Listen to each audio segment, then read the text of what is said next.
প্রিয় বন্ধুরা, আমরা এখন লিপ পিটের এস্টিমেট একটু দেখব। আমি আপনাদের বোঝানোর সুবিধার্থে হিসেবটি আগেই করে রেখেছি। ঠিক আছে, এখানে দেখুন আমাদের বেস স্ল্যাবের দৈর্ঘ্য আছে 5 ফিট 5, প্রস্থ আছে কত 6 ফিট, আর আমাদের কাস্টিং পুরো 10 ইঞ্চি। তাহলে যদি আমরা হিসাব করি, আমরা শুকনো আয়তন পাবো কত 42 সিএফটি। তাহলে সিমেন্ট পেলাম 5 ব্যাগ, স্যান্ড পেলাম 12 সিএফটি, স্টোন পেলাম কত 24 সিএফটি।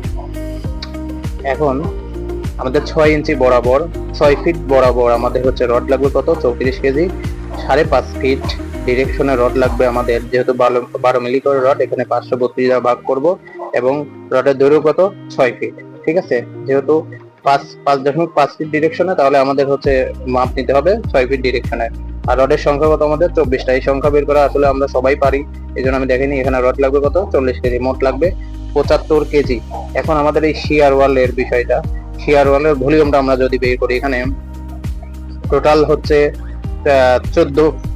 24 ফিট হচ্ছে আমাদের শিয়ার ওয়ালের দৈর্ঘ্য হয়, রানিং ফিট। হ্যাঁ, তারপরে 10 এখানে হচ্ছে আপনার 10 ইঞ্চি কাস্টিং, আর হচ্ছে শিয়ার ওয়ালের হাইট এখানে হচ্ছে 5.25 ফিট। তাহলে আমাদের টোটাল হচ্ছে কত 158 সিএফটি।